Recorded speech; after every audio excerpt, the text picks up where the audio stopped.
A lot of you have been asking me if I would cover some stuff on business and being a leader in business and some of the things that I've learned over the years in terms of lessons that have helped me grow and scale different businesses. If you're a good entrepreneur, you're going to picture your business as a product actually sitting on a shelf. And then you can pull that product off the shelf and you can look at every single element of that business on its own. There's a bunch of people who have gone into entrepreneurship who don't know the difference between working on their business and in their business. They work in their business very, very well, but they're not so good at working on it from a bigger perspective, on growing it and scaling it and getting above it and looking at their business as a product itself sitting on a shelf that needs everything any other product would need. You're looking at its cost, you're looking at its scalability, you're looking at its value, you're looking at the difference that it makes, you're looking at every element of how it feels when someone's consuming it. Yet most people don't look at their businesses this way. What gets people coming back, what gets people giving you referrals without you having to ask for them, is how they felt when they did business with you. Did they feel grinded on? Did they feel pushed too much? Did they not enjoy the process? The greatest companies give you the best experiences. The next level is their ability to cast a vision, is to sell the dream.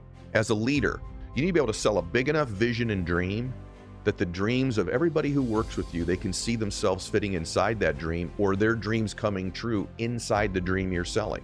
You need to back it up with your personal example. You validate the dream by showing up and working hard. In addition to selling the dream, I think you need to consider, what are you also against? What cause are you after? What's your crusade? What's your mission? So many people in their life have a huge need for contribution. They want to be a part of something bigger than themselves. After that, great leaders transfer skill. They're teachers. It's one thing to be good at something. It's another thing to transfer that skill well to people. And then the last thing I want you to consider today is recognition. I believe great leaders are exceptional at recognizing people. If you made me pick the 5 best leaders that I've ever worked with, I could tell you that I would probably pick them based on their ability to sell the dream, their unrelenting example, their incredible ability to express our cause and what we're standing against. They were really great at teaching me something, but man, probably above everything, they made me feel a certain way about myself, the work I was doing, and that I mattered.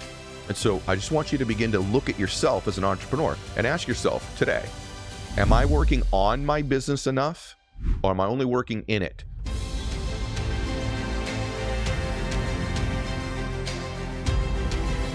Welcome back to the show, everybody. So this week, a lot of you have been asking me if I would cover some stuff on business and being a leader in business and some of the things that I've learned over the years in terms of lessons that have helped me grow and scale different businesses. And so I'm going to do that with you this week. Obviously, this could be 100 hours if we wanted it to be. So I'm going to try to do is cover some things that I think are less covered when the topics of business and leadership come up, just to give you additional things to add to your tool chest as a leader. And so first thing is that I want to talk about a couple books that I read that really impacted me as an entrepreneur on my journey. I read a book many, many years ago by an author named Michael Gerber called The E-Myth, and it really made me look at business differently. It's a really brilliant book about the nature of being an entrepreneur. And in this book, there's many things that I took away, but to this day, I remember him saying, if you're a good entrepreneur, you're going to picture your business as a product actually sitting on a shelf. The actual business is a product. And then you can pull that product off the shelf and you can look at every single element of that business on its own. And he talks in the book about many people suffer from what he calls like an entrepreneurial seizure, he calls it, meaning that there's a bunch of people who have gone into entrepreneurship who don't know the difference between working on their business and in their business. So I want to start out by talking a little bit about that. This entrepreneurial seizure that I learned about is that, like, a lot of people have a passion for something. Let's say they're a great baker. They go, man, I'd love to open up a bakery.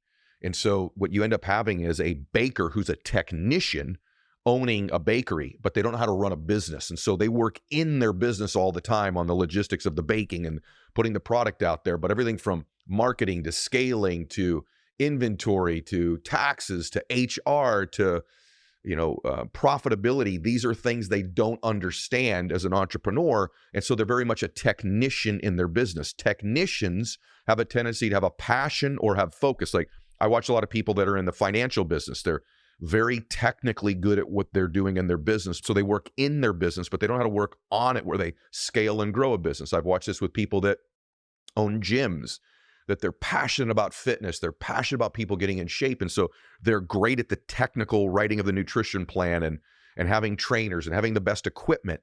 So they work in their business very, very well, but they're not so good at working on it from a bigger perspective, on growing it and scaling it and getting above it and looking at their business as a product itself sitting on a shelf that needs everything any other product would need. If you have a product, a normal product you market, right? You're looking at all of it. You're looking at its cost. You're looking at its scalability. You're looking at its value. You're looking at the difference that it makes. You're looking at every element of how it feels when someone's consuming it, everything about it. Yet most people don't look at their businesses this way. So there's two mistakes entrepreneurs make. There's the entrepreneur who's the technician, in my opinion, when I've watched this over the years. They're very technically savvy at whatever their career is, whether that be real estate or, like I said, nutrition, or they've got a chain of dry cleaners, or they're a baker. They own a restaurant. They're very good technically at that part of the business, but they don't work on their business. So they work in it too much. Then there's the reverse. I watch a lot of entrepreneurs who no longer really work in their business. I've made this mistake where they only work on it. They're only thinking, they're only strategizing, but they don't work in it enough to know what the market requires, to know what the problems are that their employees are experiencing, to know what the client or the consumer really wants to have in their life. And so they no longer work in it. They don't get their hands dirty enough. It's one of the mistakes that where many entrepreneurs begin to lose their businesses. They start out working in it, and then at some point they know, man, I got to begin to work on it or it's not going to grow. And then what happens is they begin to work on it only, and they take the best player off the bench. Oftentimes the best salesperson, the best marketer, the best vision caster is you. Yet because you think you need to work on it now, you take yourself completely out of it, and now all you do is work on your business. I found most of the great entrepreneurs, depending on the stage of their business, have learned to nuance part of the time working on it and other times working in it. I found that when I'm working in my businesses, I'm much more effective at working on it and knowing what I can do to grow it and scale it. But when I lose the ability to work in it, and I've made this mistake, I'm not as savvy at knowing what will grow it, what will move it. And so you got to ask yourself this. And also stage of business. Some of you keep hearing all the time, you got to work on your business. You got to be a thinker, but not in the beginning stage. In the beginning stages of a business, you're mainly working in it. This requires your grit, your grind, your marketing, your sales, your everything. And so really business becomes about learning the transitions and the ratios of working on it and working in it. And obviously, as a company gets bigger and bigger and bigger, the leader of that company will be working on it more and more and in it less and less. But I still believe the great CEOs, the great leaders that I know, still walk the floor, still go with employees, still go on ride-alongs, still want to know what's going on. So they're in touch with the current marketplace in order to know how to work on it.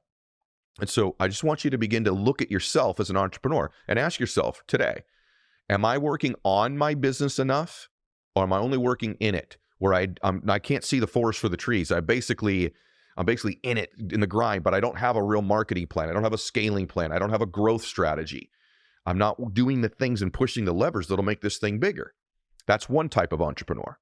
The other one is saying, no, I'm the reverse. I've got so much working on this thing. I'm so much of a thinker. I have so many meetings. I'm not in the day-to-day grind like I need to be, and I need to be working in my business more often. This ratio, this nuance, this rhythm, I believe is one of the biggest keys not discussed anymore in business that will be a telltale sign as to how you grow or if you grow in your business. The best entrepreneurs know how much time to be on it and how much time to be in it. And they are not delusional one way or the other. They're honest. They go, I am just in it all the time, grind, grind, grind. I don't ever look up. I don't have a plan. I don't have a 300,000 or 30,000 foot perspective. I don't know where I'm taking this thing. I'm just going to get around to that. That's a problem. The other problem is the one who doesn't do that at all anymore, though. And that's a lot of people, because they don't really enjoy being in the grind of their business any longer. And so they would prefer to be just working on it all the time and get away from what is the hard work, the real work in life. And so begin to nuance that based on the stage of your business. So, hey guys, you know, when I love technology and a great idea revolutionizes an old industry. And by the way, if there's an industry that needs a revolution, I think you'd agree with me, it's the healthcare industry. It's not easy to find good doctors. And by the way, good doctors that are in your area that also take your insurance.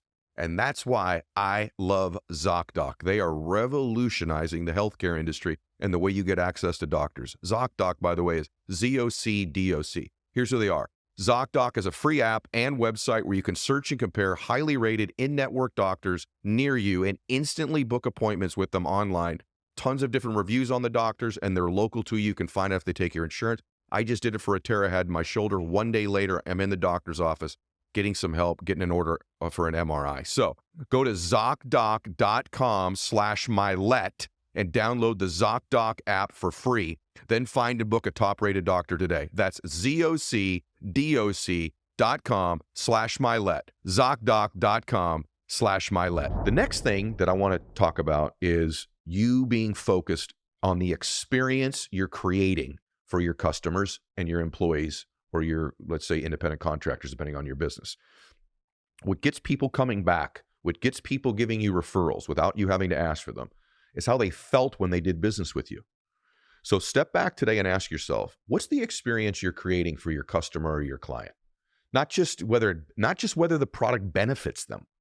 What was the experiencing that getting them there? Did they feel grinded on? Did they feel pushed too much? Did they feel taken advantage of? Did they feel too pressured, right? Did they not enjoy the process? You have to look at everything from how they interact with your team to post-sale experience to during the transaction. Every element is experience generated as an entrepreneur. And I think one of the things that's lost nowadays is, how many sales did you get? How much marketing did you do? What was the profitability? Does the product help people? That's all great. But the greatest companies give you the best experiences. The best restaurants you've ever been to, it's an experience, right? Dealing with even your phone, like what's the experience of using the phone, the experience of buying the phone? Every element of every business. When you walk into a gym, what's the experience like when you walk in? I've been to gyms where I walk in and the person who greets you in the front, I can tell is well trained. Good morning, Mr. Mylett. It's great to have you here. Have a great workout today. How are you? I've also walked in where they're like on their computer. Hey, good. Just click in right there. And immediately you're disconnected. The experience of being in the gym where, what's the music they play in there? How kept is the gym? Are the weights re-racked? All these different things are part of the experience of being in any business. Yet most entrepreneurs, the busier and busier they get, they become less and less connected to the experience. The experience is what gets you referrals. The experience is what gets you more clients. The experience is what you get in terms of repeatability. If a client can renew with you, if you have that type of a business, word of mouth, and then also the experience of working for you. Is it joyful? Is it fun? Is it exciting? Is it productive? Is it growth oriented? Do they feel like they're contributing? Do they feel a sense of certainty yet have variety in their business? Do they get recognition? Are you good at recognition, which I'll talk about in a little bit? So these are all elements I think that are under discussed, which is why I'm throwing them out at you today, because a lot of you that listen today are entrepreneurs, are entrepreneurs at least, or want to be one if you're not one and you'd like the lessons of doing it. The next thing is another book that I read was called Selling the Dream many, many years ago, written by Guy Kawasaki. And Kawasaki was basically, as I get it, kind of like the marketing guy for Apple, for Macintosh back in the day. And what I learned from that book was that although the entrepreneur needs to learn how to be in their business and on it, they need to learn how to create the experience. The next level, I believe, that's under discussed is their ability to cast a vision, is to sell the dream. And he talks a lot about how Steve Jobs and after that was so great at selling the dream and casting the vision. And it's something that I took very seriously. I had to look at myself and say, how good am I at selling the dream? Remember this, as a leader of a company, of a business, whatever it might be, a real estate office, a gym, whatever it may be, you need to be able to sell a big enough vision and dream that the dreams of everybody who works with you, they can see themselves fitting inside that dream, or their dreams coming true inside the dream you're selling. Okay, and it's got to be a real dream. And so the best leaders are great dream sellers. And one of the things they're reminded of repeating that dream over and over again, and also that they sell it in such a way that the people that work with them can see their dreams fitting inside the one they're selling and marketing. Now, by the way, it's got to be a real dream. Also, one thing as a leader, write this down, it needs to be repeated more often than you think. You almost have to get almost tired of saying it yourself and thinking you're saying it too much. Because business is not about saying, new things to old people. It's about saying old things to new people. You've got to be really good at repeating the vision, repeating the dream. The more something is repeated, and by the way, we'll talk about in a minute other things you have to do, the more it's repeated, the more it's likely to happen. And I think entrepreneurs get what I call like a leadership fatigue of just repeating the vision, repeating the dream, thinking everyone's already got it already. No, everybody doesn't have it already. And oftentimes they need re-reminding, and oftentimes you need re-reminding. So that's selling the dream.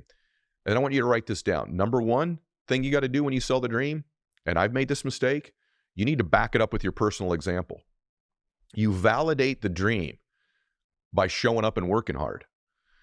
And maybe that's in the business and maybe it's on the business. But I have to tell you that if you set the example, and I've done a great job of this in my career, and there's other times candidly where I haven't, where I've just gotten so busy or have so many other things going on that my own example suffered. And then the dream isn't as valid. It's not as real for everybody around you.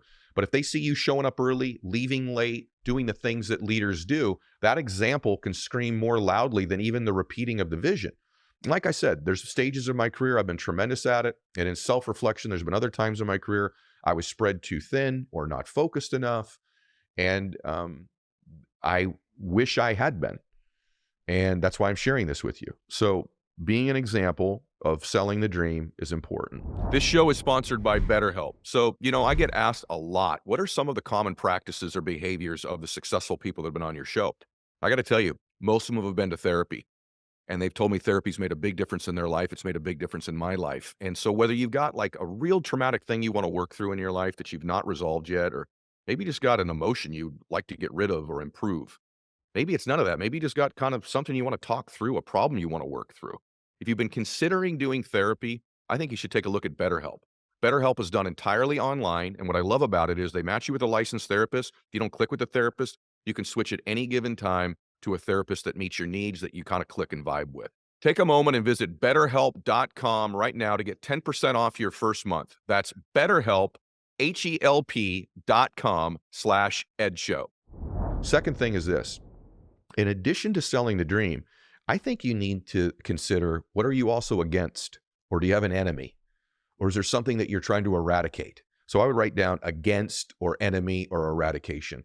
I think great businesses have a big dream they're trying to create, and they also have something maybe they stand against, that they want to fix or correct an injustice. Have something that you also can say, and this is what we're not, or this is what we're going to fix, or this is the challenge. So, oftentimes great businesses have this big vision, and they're also like, and we're going to eradicate this problem. This is a challenge. This is what people need. There's this huge need in the market. And so what are you against? If you could find something you're against, or you stand against, or you want to fix, or you want to improve, or an enemy even in business, these are things that help solidify your business that's not talked about enough. The third thing is cause. What cause are you after? What's your crusade? What's your mission? Mission-driven, cause-oriented leaders who sell big dreams, man, that also have something they're against. That cause is something so many people in their life have a huge need for contribution. They want to be a part of something bigger than themselves, particularly young people in our country right now. All the data tells us that young people right now would rather make less money and be a part of something they think is making a difference in the world than ever before. But I can tell you, as a guy who's not a young person, that I think most human beings are wired that way. Let's step back for a second. You've got this business where you're working on it the right amount and in it. You found that example. You're selling a big dream that you're repeating, that the dreams of everybody can fit inside, right? You've got that part going for you. You solidify it with an example. You're standing against something or something you want to fix, an injustice. Now you've got a cause and a crusade and a mission. Man, you've got something special now. You're starting to put together a business. And by the way, as you're listening to this or watching it today, maybe you're checking most of these boxes, but you're missing one. Then use the things I'm covering. They go, that's the ones for me. Or maybe it's all of it. But the reason I'm throwing out these things, I'm going to throw a few more out at you, is I want you to go, that's the one we're missing, or that's where we're a little bit off, or that's the thing I need to shift and change, or that's the one I got to emphasize more right now. Business is like, it's almost like spinning tops. Sometimes one of them getting a little bit wobbly, you got to go spin that one. You know those tops you see? And so sometimes you're like, man, we're doing a great job of selling the dream, but man, it's been a long time since we've really talked about our cause and our mission. Or you know what, we're really mission driven right now, but we haven't talked enough about what we're trying to eradicate or fix. Or I'm spending way too much time working in it. I got to start working on it more often. Or maybe it's the reverse. Maybe right now you're like, man, I am so working at 30,000 feet. I need to get back to the grindstone and do more selling and marketing myself. So cause is the next one. After that, great leaders do what I'm going to give you next. They transfer skill. They're teachers. Great leaders are not just motivators or inspirers, they're teachers. And if they can't be, they put people in place who can teach the skills required. It's one thing to be good at something. It's another thing to transfer that skill well to people. And just being good at something does not make you a great teacher. In fact, like in baseball, for example, most of the great coaches weren't great players. They were okay players. Some didn't even play at all. And reason is that a lot of times a really great player can't relate to someone who doesn't have their talent or drive or ambition. And they're not great at transferring the skill because they did things so naturally. And so a lot of times the way you're doing it isn't duplicatable, isn't transferable to other people, whatever that is in business. And so make sure that you're transferring skills. Great leaders transfer skill. They teach, they equip people, is what John Maxwell calls it, equipping people. And then the last thing I want you to consider today is recognition. I believe great leaders are exceptional at recognizing people. People who run great companies are exceptional at recognition, recognizing their clients, if there's such a way to do that, and giving them acknowledgement and praise, but especially recognizing the people that work with them every single day. They find reasons to recognize. I think they create two types of awards: spontaneous awards that are just based on values and delivering on the company's core values and standards. And then sometimes what I call like historic awards, like every year, there's going to give away an MVP award or a most supportive person every year. But what they're doing is they're looking for ways to recognize people. I'm telling you that we're a world stripped of recognition, that if you begin to look at everybody that you meet, I learned this very young in business. It says they've got a flashing sign on them. It says, make me feel good, make me feel special. Tell me how great I am today. And in my case, I would say to you, and say it with certainty, say it with truth, say it with passion, that you got to get better at recognizing people publicly and privately. The best recognition is not just in public. It can also be done one-on-one where someone comes in and say, listen, just sit down for a second. I haven't told you enough lately how much I appreciate you, how grateful we are to have you here, how amazing you are. I have to tell you, recognizing people is a trait of all the best leaders that I've ever worked with in my career. If you made me pick the 5 best leaders that I've ever worked with, I could tell you that I would probably pick them based on their ability to sell the dream, their unrelenting example, their incredible ability to express our cause and what we're standing against. They were really great at teaching me something, but man, probably above everything, they made me feel a certain way about myself, the work I was doing, and that I mattered. And so take a look at how you recognize people. Have traditional historic type awards and have spontaneous stuff. Have things people have to earn and things they didn't have to earn at all, just for who they are. And if you become a great master recognizer of people and you do the other things I've discussed today, I think you're a better business leader than before this podcast. And so the reason I wanted to teach these things to you today and bring them up is they're not things discussed often enough, right?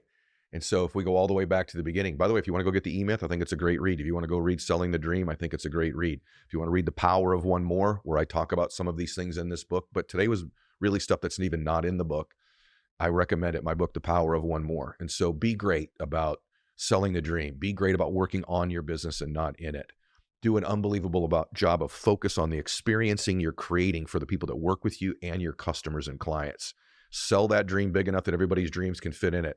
Make sure you're against something or you're standing for something or want to eradicate something, have an enemy. Focus on your cause, set a great example, transfer skill, and recognize people. And I think you'll have some sort of upgrade into the way that you lead. I hope today helped you. I went through a bunch really, really, really, really quickly because I feel so strongly about this. And I like to keep these episodes sort of tight and concise. And also I wanted to cover things that aren't covered all the time. Leadership, being an entrepreneur, there's hundreds of things that we can cover. This is a very short list of just things that I've found lately as I see content and read books just aren't discussed very much anymore. The E-Myth is a very old book. Selling the Dream is a very old book. And the things that I'm talking about today are tried and true principles, and the applications can be done different in modern times. So, all right, I gave you my best stuff for today on leadership and entrepreneurship because you asked for it. You said cover stuff that's not covered a lot. So I hope I accomplished that today. Hope I helped. That's what I'm here to do. God bless you. Max out.